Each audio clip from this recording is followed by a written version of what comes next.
James here from GoodGuitarist.com, and today I'm going to show you the famous intro lick from Sweet Child of Mine on electric guitar.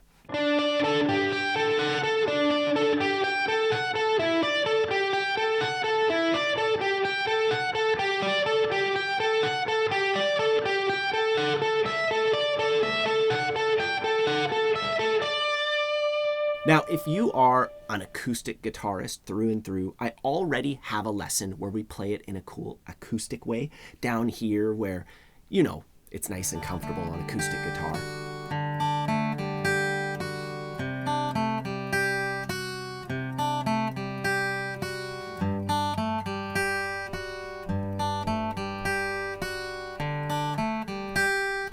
I also have a lesson where we go over the entire song. So once you figure this intro out, you'll be able to figure out the rest. There's links to all that down below. And while you're down there, if you could take a moment to subscribe to the channel if you enjoy learning guitar with me. Otherwise, let's start learning this one. So for this lick, we're way up here with our index finger on the 12th fret of the D string. That's still the note D because that's where all the notes start repeating again.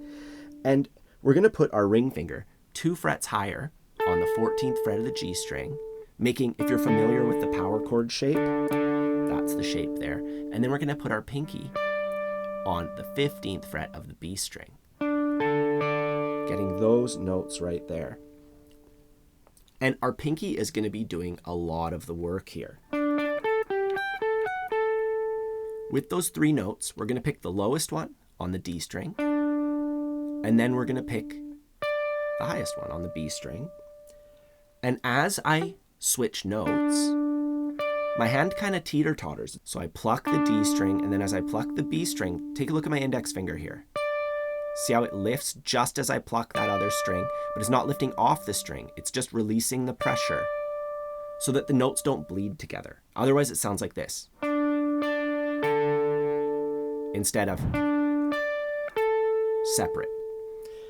So I pick the lowest note, I teeter-totter over to the highest note, and then I'm going to play the note with my ring finger at the 14th fret. You know, and if we placed our fingers in the correct spots, all we got to think about is which string that we're picking. Then I'm going to go to the 12th fret of the G string. And that's the first half. And I would just practice it slowly, focusing on keeping the notes separate and not bleeding together. You know, we want it to be nice and separate, and you know, really take the time when you're in this phase to get it sounding as good as you can. You know, get rid of all those little string squeaks and all that stuff just by being deliberate and, you know, taking into account all your motions. The next part involves a little bit of string skipping.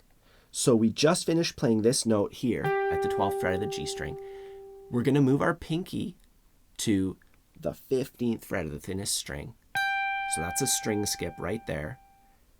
And then our ring finger is in the same spot that it started, the 14th fret of the G string. And our pinky moves to the 14th fret of the thinnest string. So the second half of this measure. And as far as using downstrokes or upstrokes, it's slow enough that you could just go downstroke all the way and it sounds fine. And it might give you a little more of a consistent tone. That might be the way that I would play it, even though I could do it either way. You know, there's not an inherent advantage to either way. Just go with whatever feels good to you. And you practice that second half a few times, and you put it together with the first half.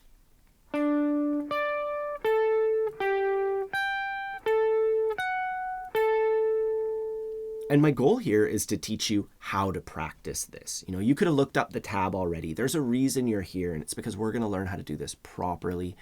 But if you want some extra help, I have a free lead guitar ebook, completely free. I'll put a link down below for that so you can print it off, and there's exercises and all sorts of stuff about the guitar that's going to be really helpful for you. The next lick is almost the same thing, except the first note is a little bit different. Instead of starting on the 12th fret of the D string, we're going to start on the 14th fret. And I would do that with my middle finger, the 14th fret, and everything else is exactly the same. And we would do it 2 times like that. And then once we hit the next chord, That's our first note, the 12th fret of the G string. Otherwise, the rest of it's the same. So once you figure it out, that first measure, the rest of it's pretty easy. You're just changing the first note each time. Now there is one other bit where he goes,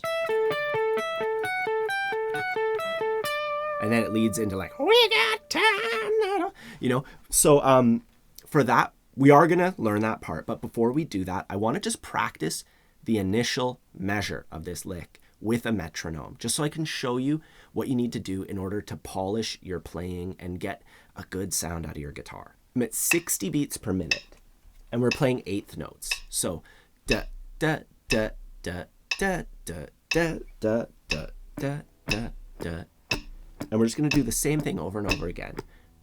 And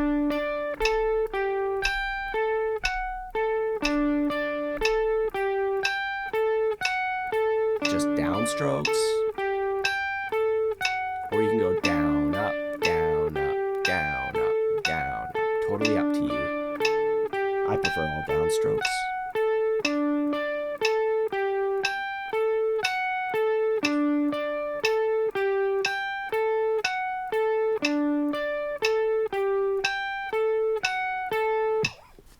And once you're fine with that at 60 beats per minute, you can increase the tempo gradually just on that first one and get it to sound as good as you can. And then you can, you know, start incorporating those other bits where the first note is different. And then we can learn.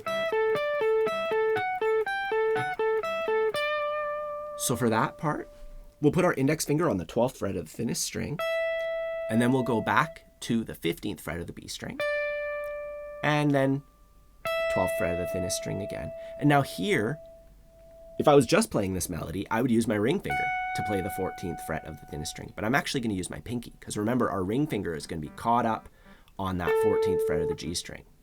So 12, 14 with our pinky, then 15 with our pinky, 14. It's just going up and down, and then back to the 15th fret of the B string. So it's a pretty simple melody, but the fingering's a bit weird to get used to. But if you do it like this, when we go to add our ring finger to the 14th fret of the G string, it's going to be a lot simpler. And that's what we're going to do right now. We're going to play that melody, and then after every note of that melody, we're going to add this, the 14th fret of the G string.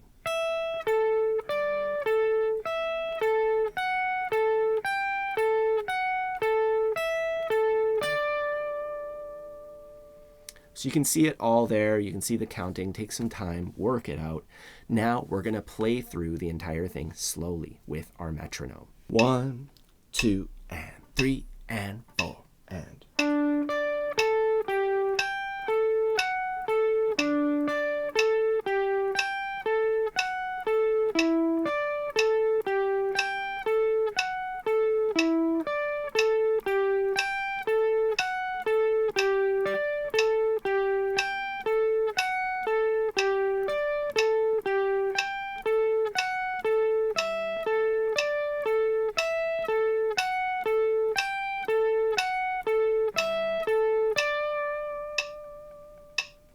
So that's it. I recommend practicing this lick in the same order that I taught it in this video so that you can deconstruct it and put it back together in a way that's going to help you improve your technique and also learn the tune. Don't forget, if you want to learn the whole song once you're done with this lick, I have a link down below for that.